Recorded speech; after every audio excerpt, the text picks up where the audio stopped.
Olá, gente, sejam todos, todas e todes muito bem-vindos a essa aula.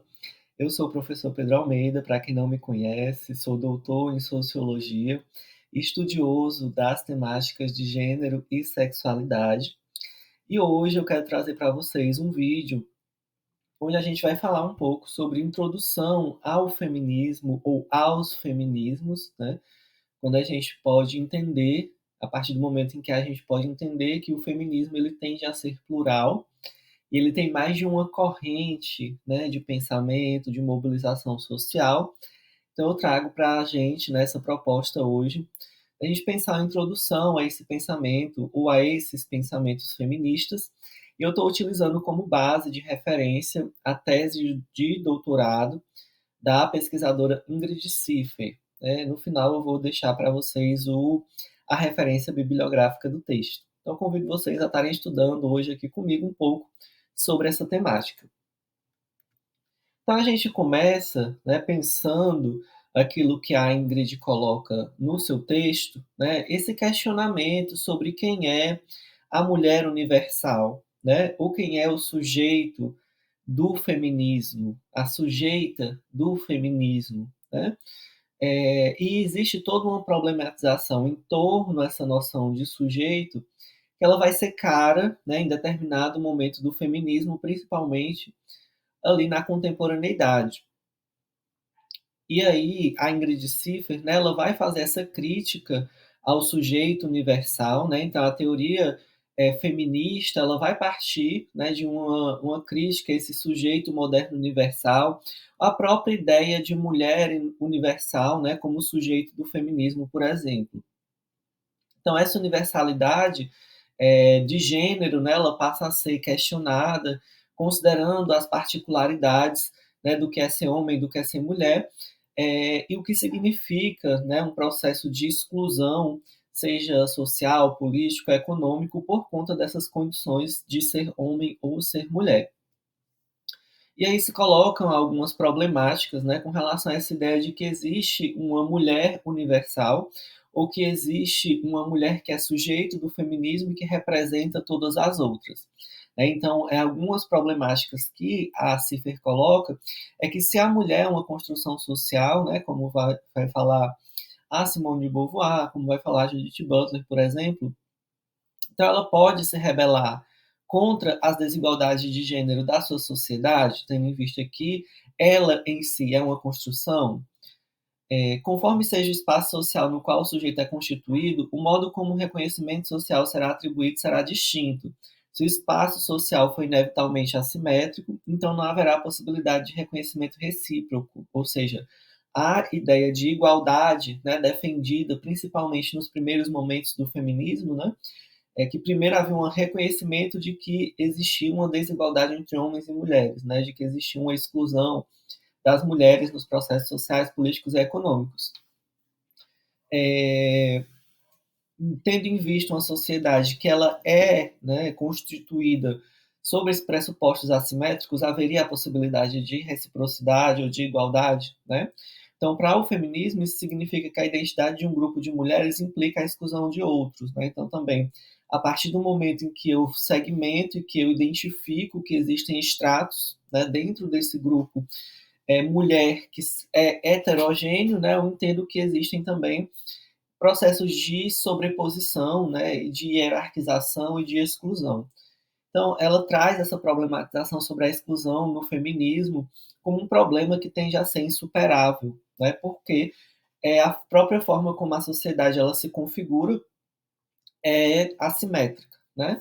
E aí ela coloca a questão de uma guerra de paradigmas, né, que para o feminismo seja ao mesmo tempo capaz de descrever as desigualdades de gênero e de superá-las, é preciso somar os processos de subjetivação de autores como, por exemplo, a Butler, com a concepção de igualdade de autores como, por exemplo, a Ben Habib. Então, o que a Ingrid Ciffer está preocupada, né, nessa tese de doutorado dela é pensar esses paradigmas, né, de discutir o que seria a igualdade dentro do feminismo, o que seria a diferença, né, de que forma essa luta por igualdade ou essa luta pelo reconhecimento da diferença elas se tornam muitas vezes discursos antagônicos, né, dentro do movimento feminista, por isso que ela fala em termos de guerra de paradigmas, né? Então, a Ingrid Sif, ela está preocupada, né, em trazer para a mesa esses argumentos, né, com relação a quem seria a mulher universal, né, a quem seria esse sujeito do feminismo, né, como é que se configura os mecanismos de desigualdade, de assimetria entre homens e mulheres e entre mulheres também. Né? Então, ela traz todo esse panorama, né? E aí, posteriormente, a gente vai falar um pouco sobre a questão das ondas do feminismo, né? Que nem todas as autoras feministas é, falam ou estudam em termos do feminismo dessa perspectiva de ondas, mas a Ingrid Sif, ela traz essa contextualização, e aí a gente vai ver que em períodos diferentes, né, de mobilização feminista, houveram perspectivas diferentes, né, em que em um primeiro momento a gente tem essa perspectiva da luta pela igualdade, né, do reconhecimento que existem assimetrias, que existem processos excludentes, né, na sociedade que dividem ou que diferenciam, né, as posições sociais ocupadas por homens e mulheres, e a gente tem essa luta pela igualdade, e aí depois a gente vai sendo questionado, né, nas outras ondas do feminismo, quem é essa mulher que se diz universal, né, e entendendo quais são essas diferenças, inclusive, entre as mulheres, e como é que esse processo de identificação de identidades subjacentes dentro desse grupo mulher também gera subgrupos que, consequentemente, geram exclusão. Então, a grande questão que se coloca, né, exatamente pela Ingrid Ciffer, é esses paradigmas que estão ali atravessando o feminismo, os feminismos, com relação a esse discurso da luta pela igualdade ou da luta pelo reconhecimento da diferença. E aí a gente traz uma discussão com relação a essa problemática do sujeito, né, que é um debate moderno, filosófico moderno, que remete ao Kant, né, em que o sujeito da modernidade ele é eminentemente kantiano, que remete à ideia de razão como fundamento universal da natureza humana, né, ou da dignidade da pessoa humana. E aí essa ideia kantiana ela traz a noção de que somos todos iguais porque somos racionais ou que somos todos dignos, pois temos essa capacidade teleológica, né, essa capacidade de compreensão e a inteligência, né, a sapiência. Por sermos racionais, também somos livres, e a razão nos permite conhecer. O conhecimento, por sua vez, permite nos julgar e gerir nossa vida de modo autônomo. O sujeito moderno universal é alheio às nossas vinculações sociais históricas.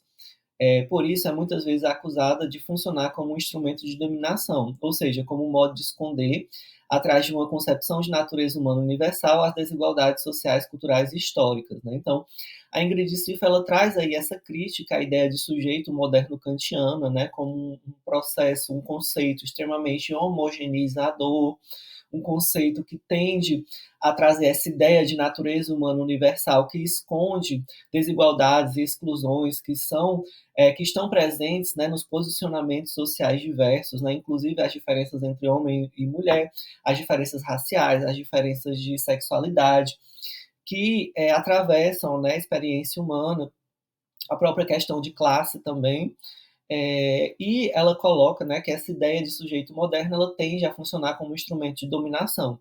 Então, por isso que ela está interessada, né, a gente viu no slide anterior, em questionar exatamente quem é esse sujeito universal ou quem é esse sujeito do feminismo. Pensando um pouco sobre o sujeito e as relações de poder, né, para o Foucault, por exemplo, o meio, né, o contexto, ele não é apenas um fator que influencia no processo da nossa constituição, mas ele é o material do qual nós somos formados. Nós seríamos o produto do nosso meio. Né? Então, o autor inverte a hierarquia na relação entre o contexto e o sujeito, em que o contexto ele tende a ser determinador. Né? Enquanto o sujeito moderno é o senhor de si e de seu meio, o sujeito Foucaultiano é moldado pelas relações de poder que organizam cada sociedade. Isso significa que Foucault substitui a autonomia calcada na racionalidade pelo determinismo social, né? E aí não, né? A inversão que Foucault propõe ela não é total, porque onde há poder há também resistência, né? Assim, então grande parte do esforço intelectual Foucaultiano visa explicar que o sujeito ele é produzido pelo poder, mas não é totalmente determinado por ele. Ou seja, mesmo numa relação, né, assimétrica entre sujeito e contexto, há espaço para autonomia e há espaço também para a resistência, né? Então, essa ideia de sujeito Foucaultiano, ela já vai trazer uma outra perspectiva, que já não é mais tão esse sujeito universal colocado pelo Kant, né? E aí a gente tem, né, essas fases, né, do feminismo, essa possibilidade de pensar fases do feminismo. Então, já que a gente questionou quem seria o sujeito moderno, né, cabe então aqui às feministas, às autoras feministas, questionarem quem é o sujeito do feminismo. Quem é essa mulher universal que fala em nome de todas, né? Então, a mulher do feminismo, ela variou ao longo do tempo, dependendo do contexto socio-histórico. Essa concepção de mulher é, universal, né? Ela tende a se alterar.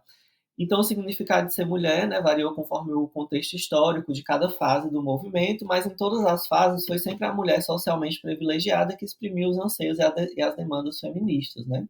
Então, a Ingrid Siffer, ela continua aqui denunciando essa estrutura, né, de poder que quanto mais se estratifica, mais exclui, né, e mais cria diferenças, né, e hierarquizações dentro da própria estrutura do que é ser mulher. Então, ela vai situar aqui as ondas, em que a primeira onda foi a fase do movimento feminista, em que as demandas por excelência diziam respeito à participação, o direito à participação política, né? Então, por isso que lá no primeiro slide a gente viu essa questão do reconhecimento que existe em processos excludentes nos contextos sociais, políticos e econômicos em que a mulher ela é desprivilegiada. Então, essa primeira onda ela vai estar preocupada em questionar essas estruturas de desigualdade em busca da luta pela igualdade, ou seja, de que homens e mulheres tivessem os mesmos direitos, né? O direito ao trabalho, o direito ao voto, os direitos civis e políticos. Então, o sufrágio universal destacou-se como o principal tema do feminismo nessa primeira onda. Esse período ele se iniciou ali no século XVII, se prolongou até o século XX nos Estados Unidos e no Reino Unido, quando finalmente começaram a sair aí as primeiras legislações, né, voltadas para essa questão do sufrágio universal. Então, os marcos, né, finais da primeira onda foram o Representation of the People Act de 1918, ali no início do século XX, no Reino Unido, que garantiu o direito ao voto às mulheres acima de 30 anos que possuíssem propriedade, né? Então, por isso que a autora Cifra ela denuncia que realmente trata-se de uma mulher socialmente privilegiada. A emenda 19 da Constituição Americana também assegurou o direito a voto às mulheres em todos os estados dos Estados Unidos, né?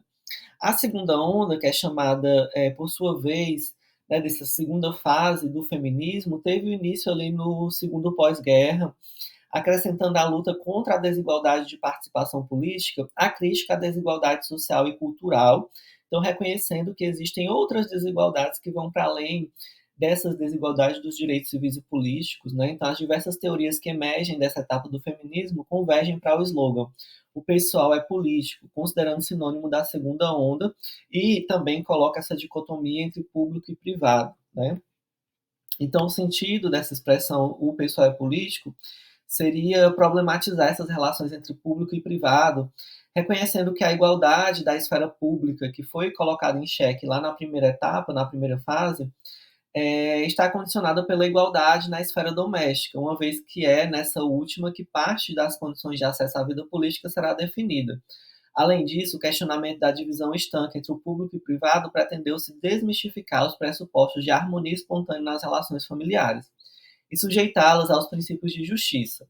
Gayle Rubin, por sua vez, cunhou o vocabulário que foi incorporado por todas as teorias feministas desde então.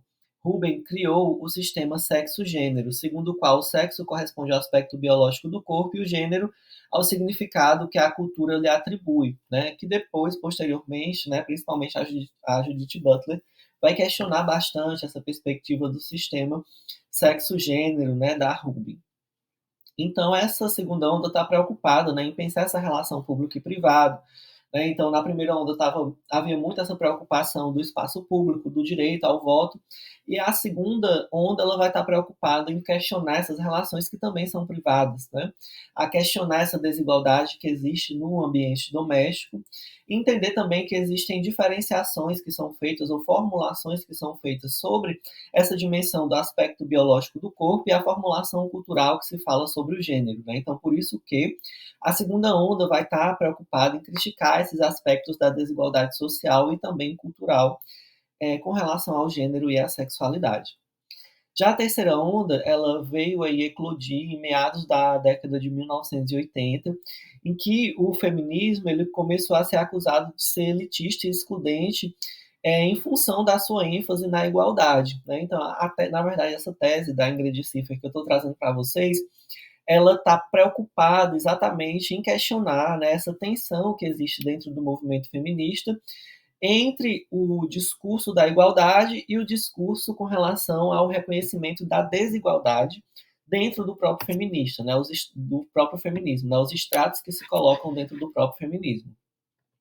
Então, as mulheres que não se viam representadas pelo movimento acusavam de ter silenciado vozes que são marginalizadas por outras razões além de gênero, e que por isso têm demandas distintas e muitas vezes conflituosas com as mulheres que lideravam o movimento, né? E aí surge a questão do movimento feminista negro, né? Então, que vai começar a questionar, e as mulheres que têm outros marcadores, né, que são atravessadas por outras estruturas de opressão e de dominação, né? Então, entra aí em questão a interseccionalidade entre classe, gênero, raça, sexualidade, a própria questão também da deficiência.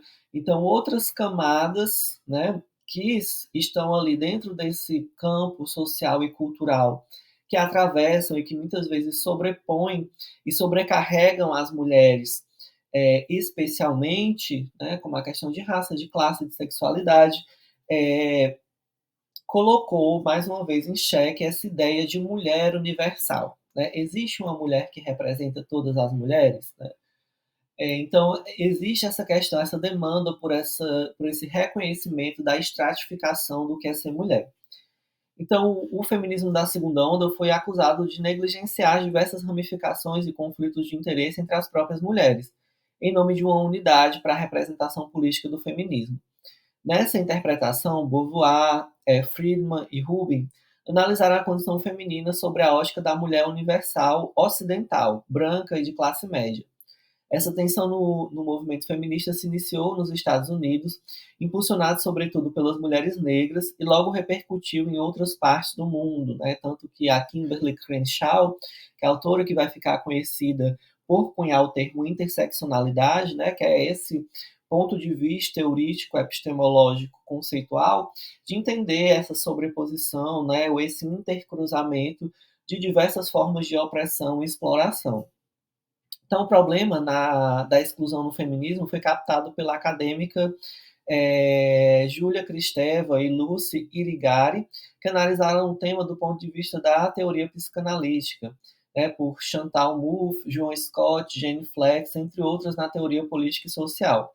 Mas, sem dúvida, o mais influente desses trabalhos é o de Judith Butler, cuja importância para o feminismo de hoje tem sido comparada à de Beauvoir, na segunda metade do século XX. Né? Então, a Butler muitas vezes é atribuído a ela, né, tanto esse questionamento com relação ao sujeito universal, ao sujeito do feminismo, quanto também por ela ser uma autora que vai estar preocupada em pensar a questão da sexualidade, da diferença sexual do ponto de vista do movimento queer, né? Que vai trazer uma outra perspectiva, inclusive teórica, para pensar e racionalizar e sistematizar esse conhecimento com relação ao feminismo e à diferença sexual e de gênero, tá certo? Então a gente pode pensar, né, dentro do que a Ingrid Ciffer vai propor na sua tese, que a tensão entre a modernidade e pós-modernidade no feminismo revela a necessidade de uma crítica que incorpore múltiplas identidades e experiências, sem recorrer a uma visão reducionista da mulher, né? Ou seja, essa tensão, né, ela também é fruto dessa necessidade de reconhecer que existem outros estratos ou outros significados, né, que vão para além da ideia de mulher universal.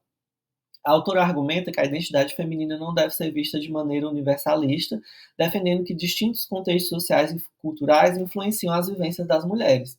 Além disso, ela sugere que a crítica feminista deve ser capaz de articular a luta pela inclusão de vozes marginalizadas, bem como considerar a interconexão entre questões de poder e subjetividade. A autora alerta para a importância de uma abordagem que resista à fragmentação, buscando um modelo teórico que promova identidades provisórias e representativas que possam mobilizar a coletividade dos movimentos sociais. Né? Então, na verdade, a CIFER está alertando, né, o movimento feminista de que existe uma necessidade de reconhecer a diferença, de reconhecer esse intercruzamento de opressões, é, de sistemas de opressão e de exploração, né, mas chamando também a atenção a possibilidade de fragmentação do movimento. Né? Então, ela coloca, na verdade, um desafio para o movimento feminista, eu diria inclusive para os movimentos sociais de uma forma geral, que é pensar a diferença, contemplar a diferença sem se fragmentar. Né? Conseguir manter um poder de articulação, conseguir manter a capacidade, né, de coalizão dentro das diferenças, né, mas também reconhecendo que existem diferenças, né, sem tentar homogeneizar, universalizar o sujeito, né, ou seja, o sujeito do conhecimento, o sujeito da classe trabalhadora, o sujeito do feminismo, por exemplo. Então, como eu falei para vocês, eu utilizei o texto da Ingrid Ciffer Chamboleiron, que é a tensão entre modernidade e pós-modernidade na crítica à exclusão do feminismo, que foi tese de doutorado defendido por ela na USP em 2009. Então, muito obrigado por terem assistido esse vídeo, né? Queria dizer para vocês que aqui na descrição desse vídeo também estou deixando indicações de leitura de artigos e textos sobre essa temática, bem como a indicação de outros vídeos também que vocês podem assistir sobre esse assunto. Muito obrigado por ter assistido esse vídeo. Convido você a se inscrever no canal, né? Deixar aí o seu like, o seu joinha. Se possível, você também pode contribuir clicando na estrelinha do hype para ajudar esse vídeo a chegar a outras pessoas. Convido você também a contribuir com o canal, se tornando membro, né? Através de uma pequena contribuição mensal. Você consegue ter acesso a benefícios exclusivos, como acesso antecipado aos vídeos do canal, distribuição de brindes para membros selecionados, e também você tem acesso a certificado de cursos com relação às playlists aqui do canal. Você consegue converter as playlists em cursos livres de curta duração e recebe a sua certificação através do clube de canais do clube de membros. Então, muito obrigado por ter assistido essa aula. Um beijo, um abraço e até a próxima.